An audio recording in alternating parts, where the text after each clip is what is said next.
Good day! As we start our online worship service, I invite everyone to join us as we sing this very familiar and amazing song that talks about the love of God. Let's sing, I Could Sing of Your Love Forever.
Psalms 25 verse 4 to 5 says, Show me your ways, O Lord. Teach me your path. Guide me in your truth and teach me, for you are God, my Savior, and my hope is in you all day long. As we sing our next song, may we ponder upon these words, and may the message of the song touch our hearts.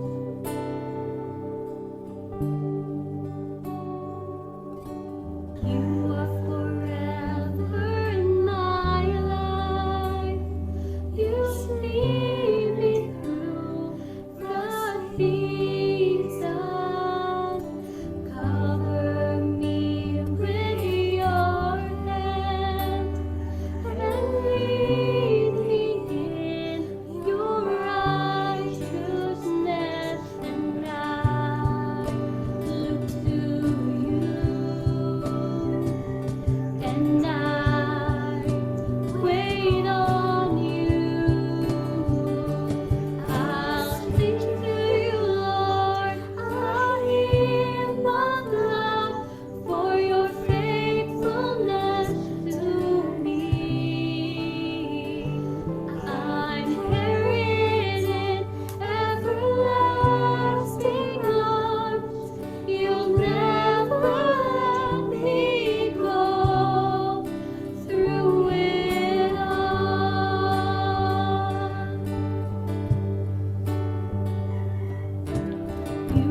Psalms 100 says, "Shout for joy to the Lord, all the earth. Worship the Lord with gladness. Come before him with joyful songs. Know that the Lord is God. It is he who made us, and we are his. We are his people and the sheep of his pastures. Enter his gates with thanksgiving and his courts with praise. Give thanks to him and praise his name. For the Lord is good, and his love endures forever. His faithfulness continues through all generations." Good morning, everyone! Happy Sunday, Bethanians! Sa tanan man nga naga-worship sa amon online, we welcome you. The Bacolod Bethany Church welcomes you good for this online worship service. Let us all worship our Savior, the Lord Jesus Christ, as we sing, "Crown Him with Many Crowns."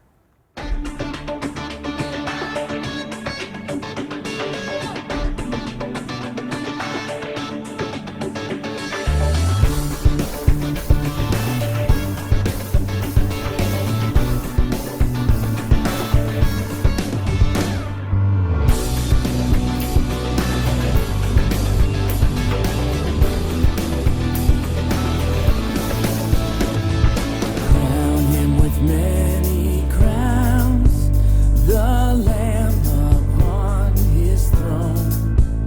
Hark how the heavenly anthem drowns all music but its own. Awake my soul and sing of him who died for thee, and hail him as thy matchless King through all eternity.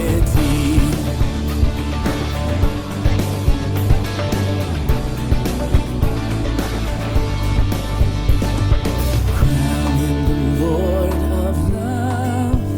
Behold his hands and side, rich wounds yet visible above, in beauty glorified.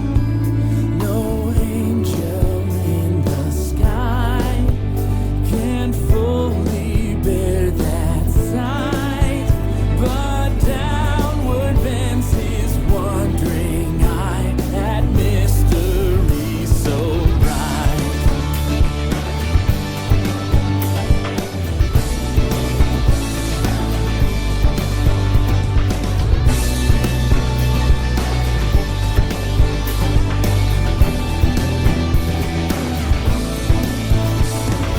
Crown him the Lord of life, who triumphed o'er the grave, who rose victorious to the strife for those he came to save. His glories now we sing, who died and rose on high, who died eternal life to bring, and lives that death may die.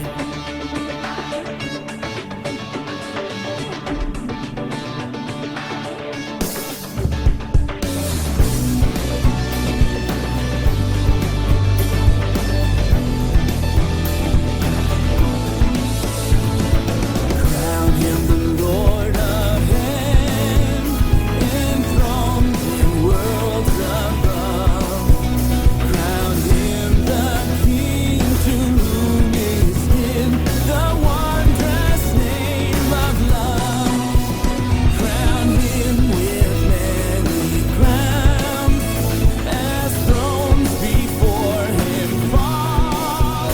Crown him, ye kings, with many crowns, for he is King of all.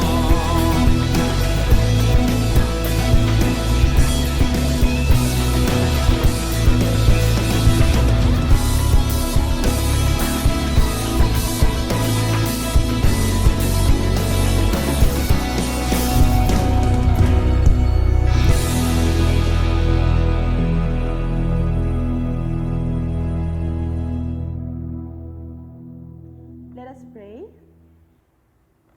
Great and loving Father, our Lord and Savior Jesus Christ, ginahatagan ka namon sang mataas nga pagdayaw sa sini nga aga.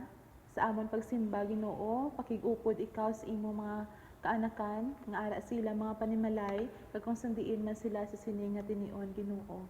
Kabay nga ikaw gid ang mahimaya kag mabless sa sini nga pagsimba. Open our hearts, Lord, our minds sa pagbaton sa imo mga pulong. And we are very excited, Lord God, for our encounter with you sa sini nga aga. We give you all the glory, all the praises and thanksgiving. In Jesus' name we pray. Amen. Everyone, be blessed as Mrs. Yolanda Ablin and his son, Victor Miguel Ablin, will give their special music.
Thank you very much for that wonderful song.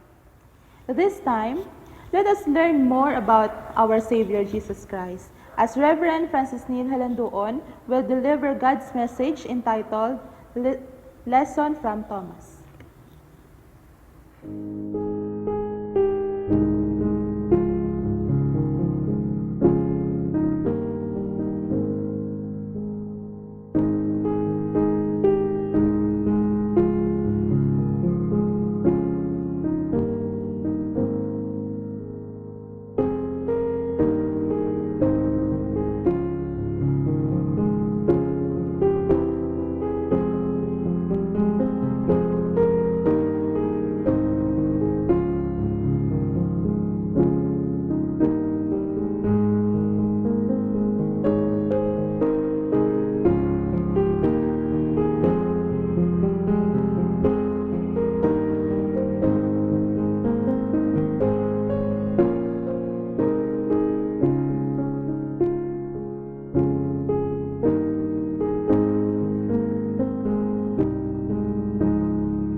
Good morning, good afternoon, good evening.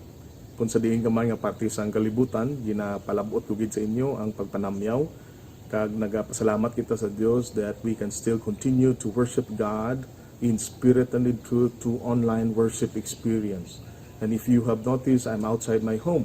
And this is the first time that I did this after so many sermons inside my home. Kag nagapasalamat kita sa Dios ang sining privilege to be here at the campus of Central Philippine University. Suno sa timeline sa aton nga balaan nga kasulatan, after the resurrection of the Lord Jesus Christ, He stayed for 40 days. And there are many events after the resurrection of the Lord Jesus Christ. We can call those events as post-resurrection stories or post-resurrection events. And one of the stories that we can find in the gospel is the story of Thomas. Diri naton makita that Thomas nagduwa-duwa siya kag amuning natawag siya the doubting Thomas. Kay siya nagpangduwa-duwa nga si Ginoong Jesus na banhaw gikan sa minatay, and he was asking for proofs nga si Jesus na resurrect from the dead. And this morning, aton pamalandungan sa sini nga tion amo ang kabuhi ni Thomas and what can we learn from Thomas. Kag may apat ako kabagay nga iluyag i-share sa inyo from the life of Thomas, from the life of doubting Thomas. And later on makita naton kung ano ang mga pagbag-o sa iya nga kabuhi.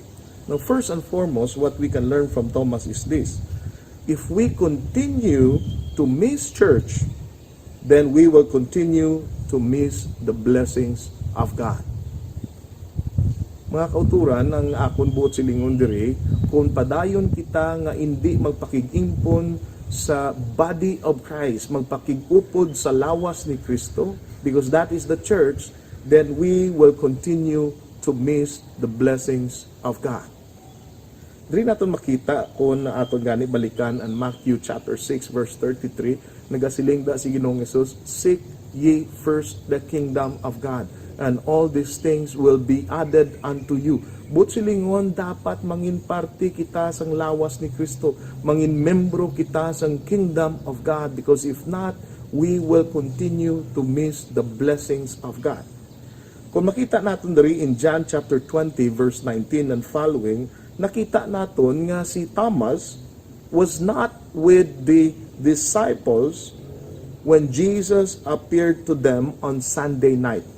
Now, balikan naton ang ina nga istorya kay makita naton ina nga event sa balaan nga kasulatan. Now, si Jesus nagpakita sa ila kag si Jesus nagsiling, peace be with you. And after that, if we read the Gospels, Jesus told the disciples and breathed the Holy Spirit to the disciples and told them, I now am sending you. As the Father has sent me, I am sending you. So, Thomas missed the first commissioning because later on there would be another great commission. This is one of the first commissioning after the resurrection of the Lord Jesus Christ. Si Thomas wala didto nakabaton sang first commissioning. No madamo ang interpretasyon kung diin si Thomas. Pero ang matunog na eksplanasyon amo nga natalaw si Thomas, nalagyo siya, kag wala nagupod sa iban, kay base kung dakpon siya, madalahig siya. So he was not hiding with the others.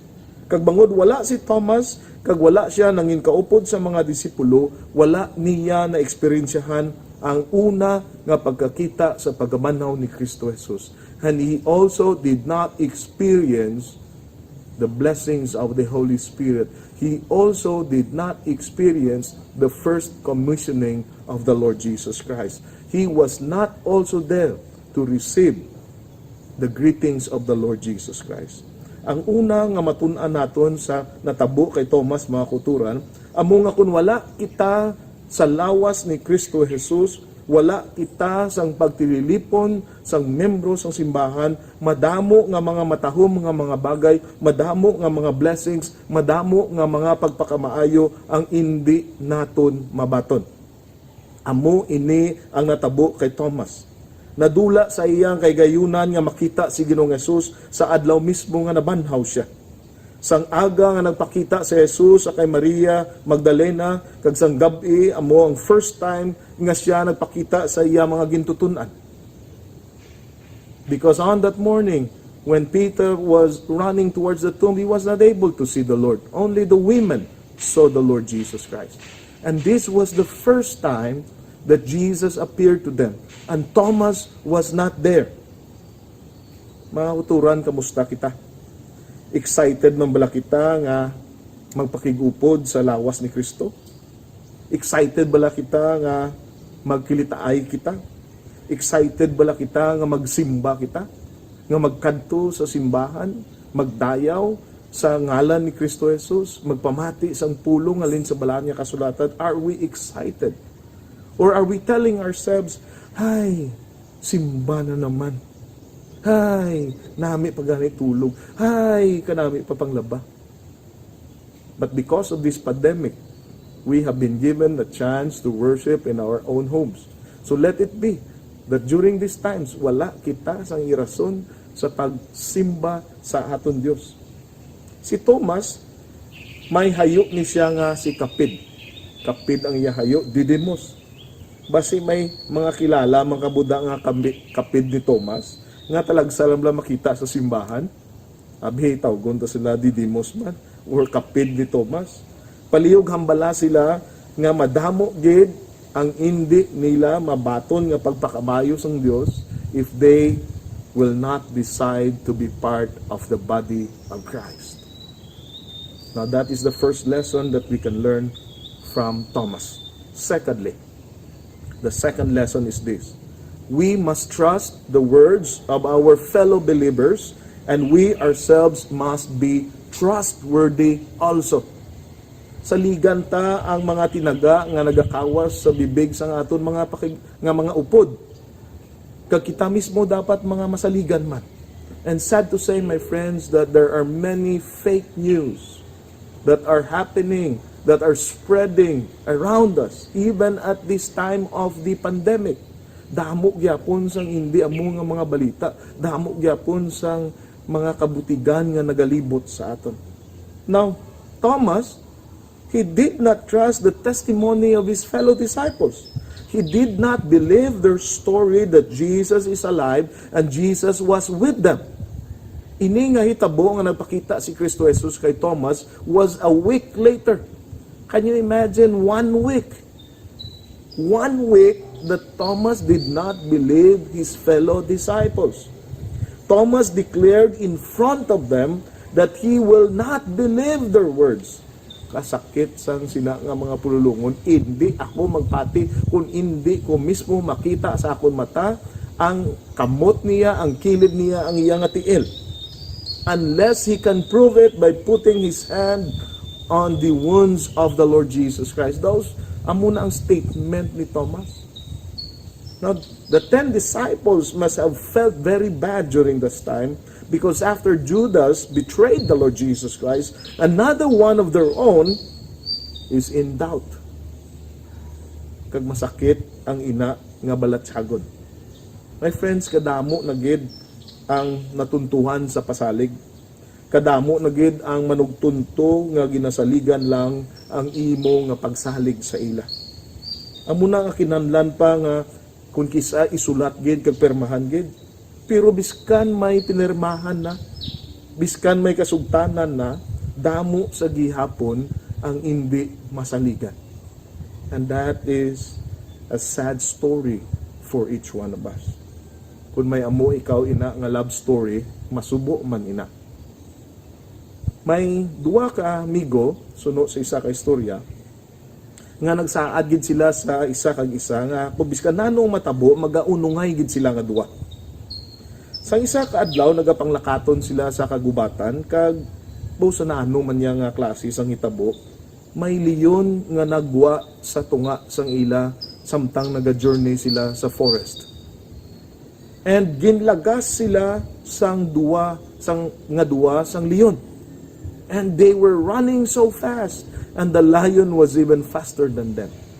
Pero naano man nga ang natabo ang Isaya kamigo, nakasaka sa kahoy. Kay sagad siya magsaka sa kahoy. Baw, may mga sanga pa, kag tani mabuligan niya gid ang Isaya kamigo sa idalom. Samtang nagatangla ang iyamigo kay nagapadulong ng leon niya, meg buligi man ako be, unungi man ako, pasakaa man ko dira sa kahoy. Siling sang migo ya, meg, ano na niya, luwasanay na lang ni sa aton ko galingon. Pasinsya gid, bahala ka na lang dira sa imo, dira ka sa dalom. So ang migo nga dito sa dalom, nagparumatay na lang. Naghigda na lang dito, nga do patay na siya, with the confidence nga, tani hindi na lang siya pag kanon sang leon kay bangod nga hindi naman siya buhi, patay na siya. But a strange thing happened. Kinpalapitan sa sang leon. Samtang dito siya sa idalom sang duta, sa may duta gali nga nagahigda.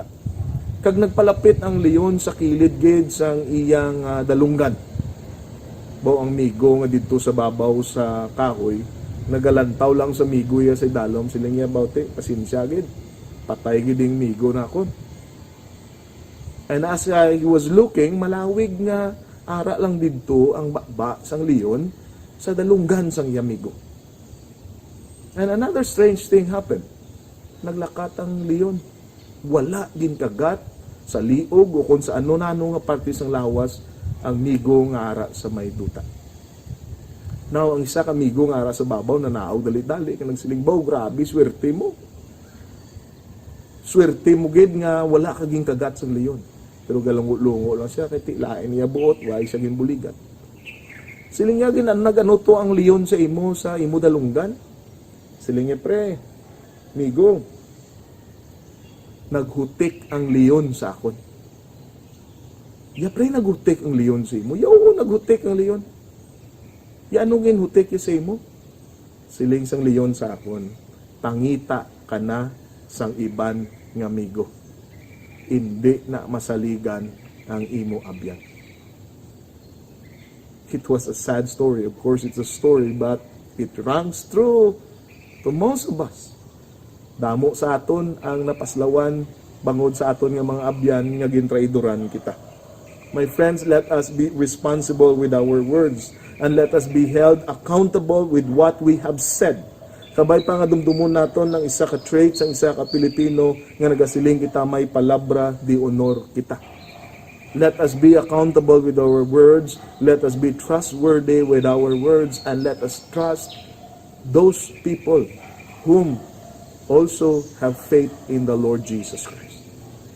Thirdly, anong matun-an ta sa kay Thomas? On that event, this is the third lesson. Jesus is waiting patiently for us to believe. Si Ginoong Hesus nagahulat sa aton nga magtuo kita sa iya. Jesus had all the right to be angry with Thomas. May ara si Ginoong Hesus sang kabangdanan kag may kinamatarong nga mangakig sa kay Thomas. They were together for 3 years. Closely, intimate. He could have said to Thomas, shame on you, Thomas. We were together for many years, yet you do not believe in my resurrection. But when Jesus appeared to them, He did not say that to Thomas. Wala siya nangakig sa kay Thomas. But He said, peace be with you. Peace be with you, Thomas. Put your finger here and do not be faithless anymore. Believe, Thomas. Believe, Thomas.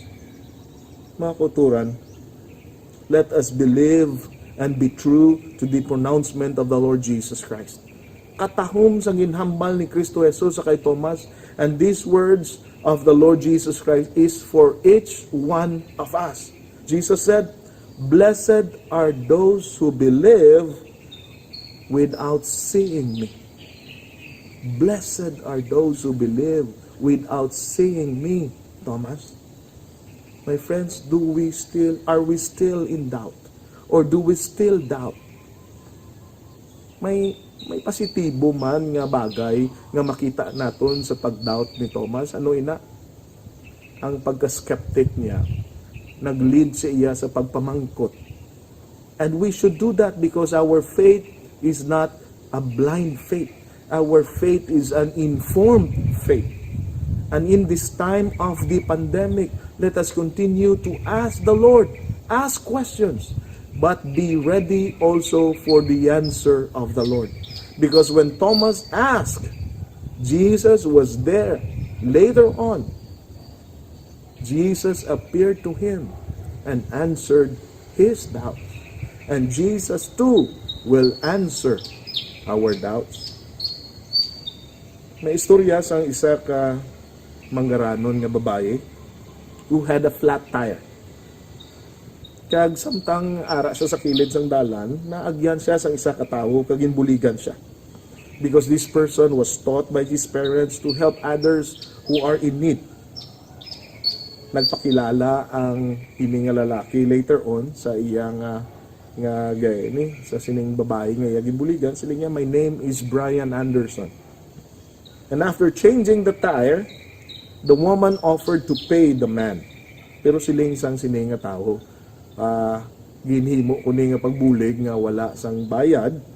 And if you really want to give me, just give it to the next person who do you think is in need.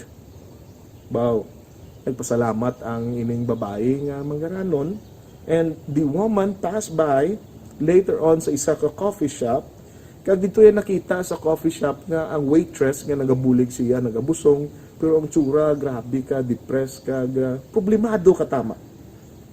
And then, pagkatapos niya bayad, ginbilinan niya sang dako nga tip ang ini nga waitress.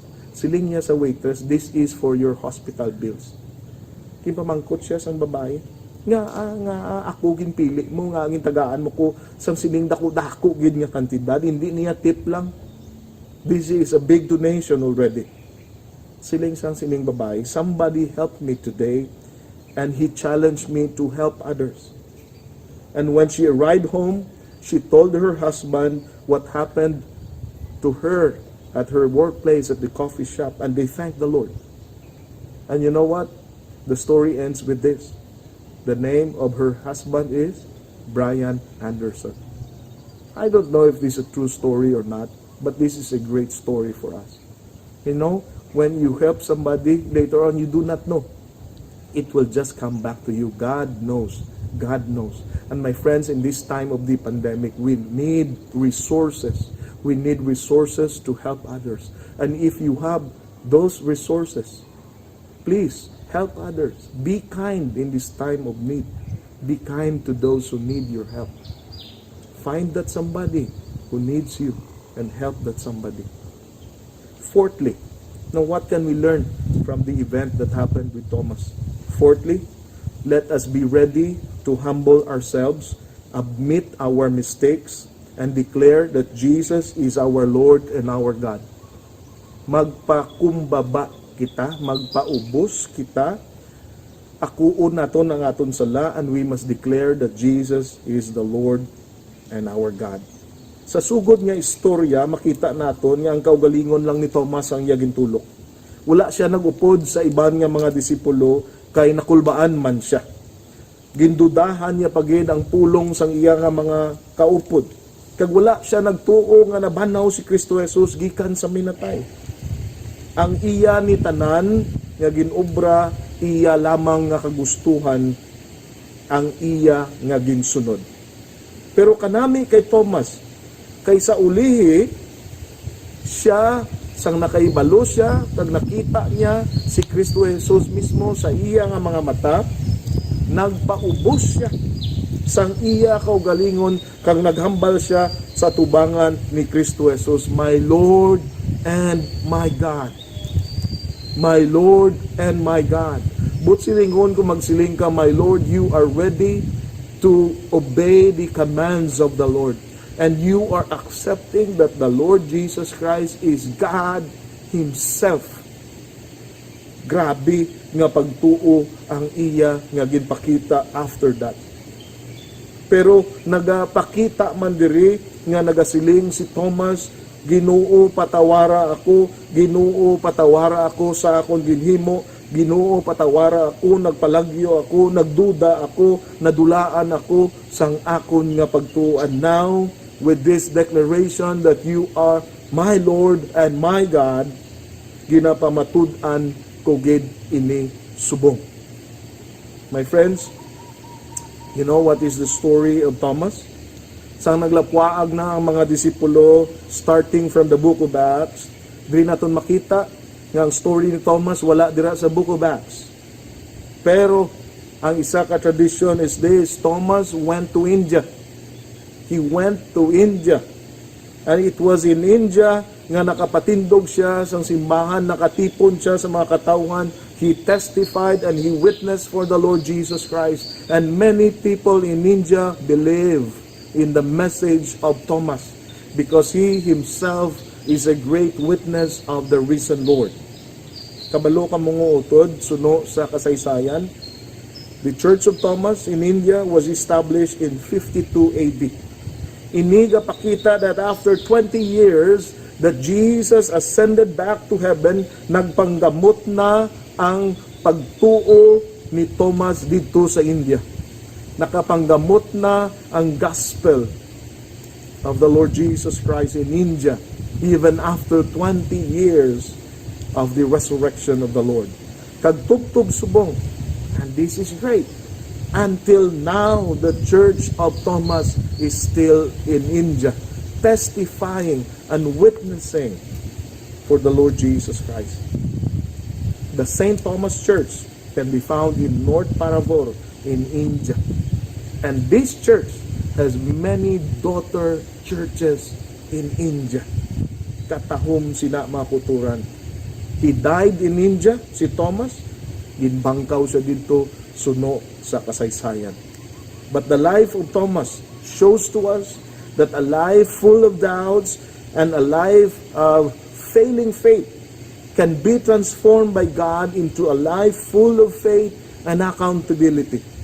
Kita mga kapidman kung kisa ni Thomas. Hindi lang gani kung kisa, kundi sa masami do kapidgi kita ni Thomas. Gaduwa-duwa man kita, gaduda man kita, nadulaan man kita sang pagtuo. But Jesus is there, patiently waiting for us to come back to Him. Gasiling si Ginoong Hesus sa aton, do not be faithless anymore. Believe in me. Believe in me. My friends, we can learn a lot from the life of Thomas. From a doubting Thomas to a believing Thomas. Let it be that today, my friends, we too, na may mga pagduwa-duwa, let us submit our doubts to God. Because Jesus will reveal to you Himself in one way or another, whatever that may be. And Jesus will reassure us that if we have faith in Him, ang ina nga pagtuo, siya gid ang maga-enrich sina in order for us to continue to be a witness of the Lord Jesus Christ. May God bless us all. Amen.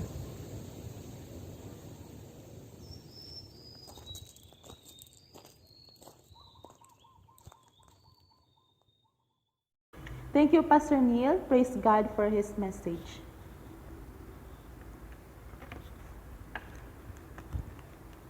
Let us now listen to the Bacolod Bethany Church Fountain of Life singers as they give their musical offering.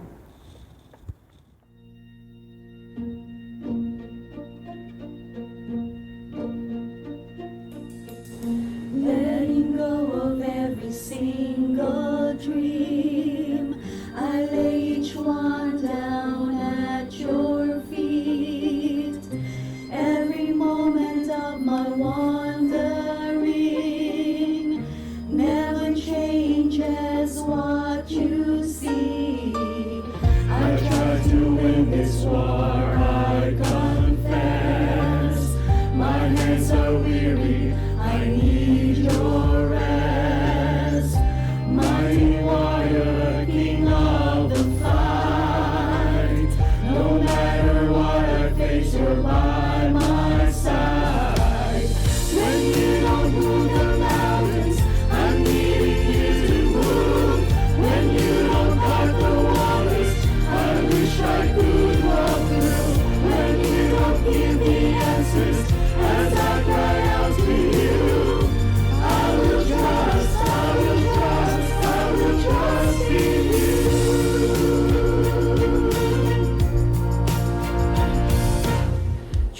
least you know what tomorrow brings. There's not a day ahead you have not seen.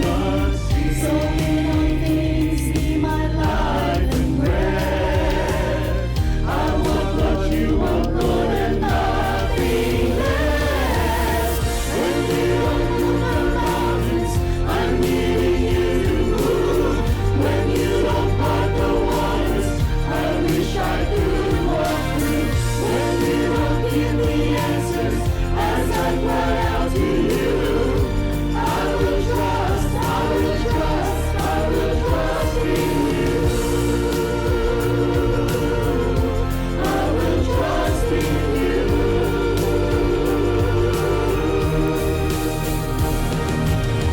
You are my strength and comfort. You are my steady hand.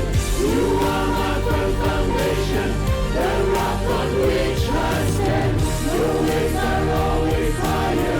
Your plans are always good. There's not a place where I go you're not already stood. When you don't move the mountains, I'm needing you to move. When you don't part the waters, I wish I could walk through. When you don't give me answers as I cry out to you, I will trust, I will trust, I will trust in you. When you don't move the mountains, I will trust in you. When you don't part the waters, I wish I trust in you. When you don't give me answers as I cry out to you, I will trust, I will trust, I will trust in you.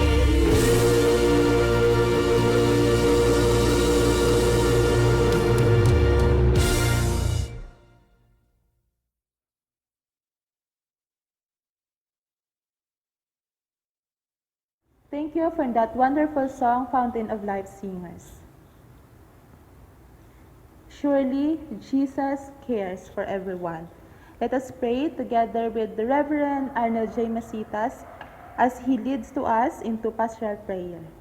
The psalmist said, He that dwelleth in the secret place of the Most High shall abide under the shadow of the Almighty.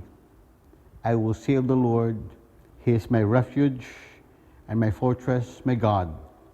In Him will I trust. Surely He shall deliver thee from the snare of the fowlers and from the noisome pestilence. Beloved in the Lord, join me as we pray. O God, our Heavenly Father, we thank you so much. We thank you so much, O Lord. We cannot stop but thanking you because of the many things still you have done in our lives. We really treasure every day, Lord. We really enjoy the blessings and the moment that we became closer and closer to you. Thank you, O Lord, for this crisis. It really helps us. It really gives us lessons innumerable. Salamat, Ginoo. Tungod sa inyong crisis, nagpabutyag ka sa amon sa imo kagamhanan, sa imo matahong nga tinutuyo, sa mga butang nga hindi namon maintindihan, tungod Ginoo, sandutan o namon nga kaalam. Salamat o Diyos, hindi ka ginamon matungkad. Yes, may mga kaluyahon kami. May mga bagay nga dapat namon tapnaon. Kabay pag Ginoo nga sa ngalan ni Kristo Jesus, ikaw gid ang magatabang sa amon. Lord, sa sinintion sa pagpangamuyo, samtang ginatuluan mo kami, usisa nga mong kabuhi. Patawara kami sa mga nahimo namong sala sa imo. Sa pulong buhat ka panghuna-una. Kabay nga sa ngalan ni Kristo Jesus, ang iyang amiling dugo, among magahugas, mga dagta sang sala, sa among tigipusoon, panghuna-una, kagkaugalingon. O Ginoo, nakita nimo ang amon kaimtangan. Thou knowest, dear Father God, everything in us. Labi na gid o Dios ang makutura namon nga ginakyanan gid nila subong ang imo espesyal nga pagtandog ay imo nga kamot nga hamili para Ginoo sa pag-ayo sa ila. Lord, here we are joining our hearts together in different part of the world. Our brethren who join with us in our worship today, asking for your special intervention for those brethren of ours who have been affected by this crisis, the COVID-19. We embrace that promise that you would give us, that you will answer us, that you will deliver us, that you will continue to provide us according to your riches and glory by Christ Jesus. Lord, amon ang tion sa pagpangamuyo, sa pagpangayo sa imo dakong abulig, sa imo kaluoy kag bugay, ayuha sila palihog. Ginoo nga tugyan namon, bisan pa ang amon mga frontliners here and abroad, pakamayuha sila palihog. Pakamayuha bisan pa ang mga military, subo nga kung mabalitaan namon, nga sila nga nagaupod sa mga volunteers sa paghatag sa mga relief goods, amo panantion Ginoo nga kaambusan sila. Lord, probably members of the family of this military, dear Father God, who has gone ahead of us, don't really understands this kind of situation. Kabay pa Ginoo nga paday na pag-comfort mo sila. Kabay pa o Dios nga himon ani mo ila kananon. Kabay pang ikaw gid ang magagahom sa panggobyerno diri Ginoo sa amon sa Pilipinas kag sa lokal. We pray, Lord, for this global situation today. Intervene, please. Kamayuha, mga kultura namon abroad, nga napiktuhan man sining crisis ang ilang mga obra, ang ilang mga negosyo bisan pa diri Ginoo sa Pilipinas, here with us locally. I know, O God, billions if not trillions of pesos or dollars has been wasted already. Kag nakita namon Ginoo ini nga crisis nga naghatag Ginoo sa amon sang rason nga magadangop gid lang sa imo, kag magsalig gid lang sa imo sang tanan namon. O Ginoo, kabay sugod subong, ipakita mo sa amon ini mga umalagi nga mga butang nga ayhan namo ini Ginoo ang ginapatay-patayan gid namon. Ayhan Ginoo mo gid ni ang ginaubos namon ang amon nga kusog kakabakod. Ayhan isa ini sa mga rason, O Dios, nga hindi kami tayuyon ng kaalagad kung makasimba sa imo tungod sining mga temporaryo nga mga butang nga naga-overwhelm sa amon ng Ginoo tungod sa amon nga kadalok. Lord, this time kabay nga buligan mo kami nga tapna Ginoo sa among kabuhi ang magkailigbon. Kagabay pa Ginoo nga padayon ang pagsustainer nimo Ginoo samtang ginatubang namon ini mga pagpanghangkat sa among kabuhi, mga pagtilaw, mga pagpanghiyabot. Lord, we continue to ask and pray for our government. Give them wisdom and knowledge. Halin Ginoo sa pinakataas ang among presidente, hasta Ginoo sa lokal namon nga nagapamuno sa amon. Subong ng membro sa kaiglesia ni Kristo Jesus, buligi kami Ginoo nga mag-kooperar. Teach us always to be patient, Lord, to persevere. Maski ano pang mabatian namon ng mga negatibo ng mga butang, help us always to be a part of those community who solve the problem and not to create chaos and problem, dear Father God. Ginoo, ginatugyan namon sa imo ang elders sa among simbahan. Kabay pa Ginoo, ikaw gid ang magapadayon sa pagatipan sa ila. We just want to mention to you that our brethren, especially mga nagamalasakit, continue to touch the life of Mami Baroy and Manang Daisy, Mrs. Lamela, Mrs. Alarcon, even Lady Duenas and Elma Duenas. We continue to pray, Lord, for Rodolfo Fernandez. Kabay ikaw gid magasustener. Be with Brother June Moran, Manong Romel Aledron, and also Joan Gonzaga. Kabay Paginoong i-shelter mo sila. Hindi sila Ginoo madapuan sa mga malalaton Ginoo nga mga sakit. Sa baylo, you continue to provide their needs. Lord, we pray, bisan pa ang makabataan namon nga kinahanglan sang special attention. Kabay Paginoo nga bugayan bugid sila kagaluyan. We commit to you the lives of Graciel Aniwata, Kate Ramos, Ella Ordaniel, Eileen Grace Liavoy. Continue, dear Father God, to bless them and even their families, O Lord, nga nagaatipan sa ila. Ibuubong imo nga pagpakamaayo, ibisan pa imo bugay kakaluoy. We pray, Lord, for the leaders of our church, the members of the Board of Trustees, the Board of Deacons, the Auxiliary Group, the pastoral staff. Kabay Pagginoo nga kung may isa kation nga mag-isa kami, nga magahugpong kami, kabay mo ining tion sa pagpangamuyo. Salamat sa mensahe nga ginpabutyag sa tunga namon. Thank you, Lord, for your power in that message. Kabay Pagginoo padayon ka sa pagpakamaayo sa kay Pastor Neil and also his family as he continue to minister to all of us.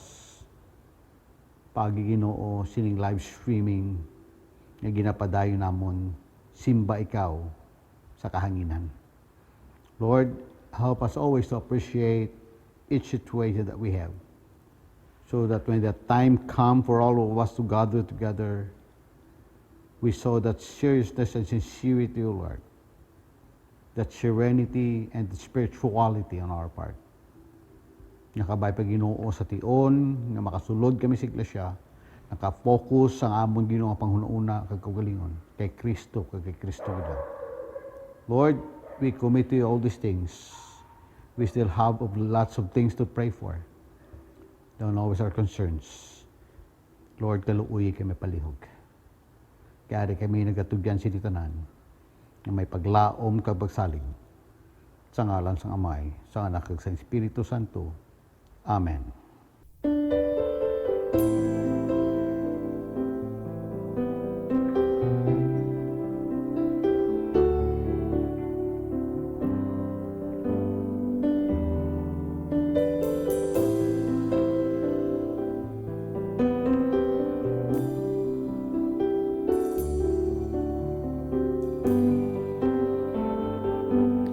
And I just want to be where you are, dwelling daily in your presence. I don't want to worship from afar. Draw me near to where you are. And I just want to be where you are, in your dwelling place forever. Take me to the place where you are, 'cause I just want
And I just wanna be where you are,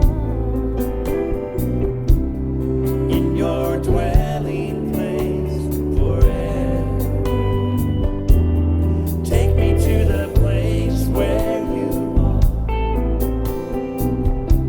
'cause I just want to be, I just want to be with you.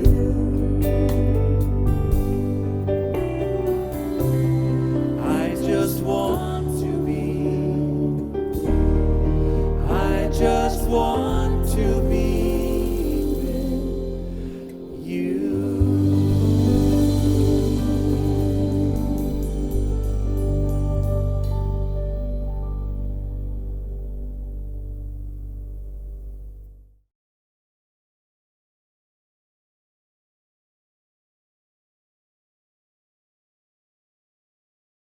Thank you, Lord, for the service that we have.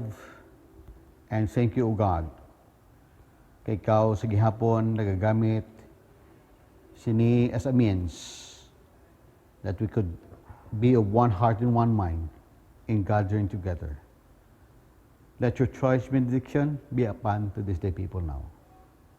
And now may the love of God, the grace and mercy of the Lord Jesus Christ, with the comfort, communion, and guidance of the Holy Spirit, may it will be with us all. Amen and amen. Thank you everyone for worshiping with us. May the Lord bless us all.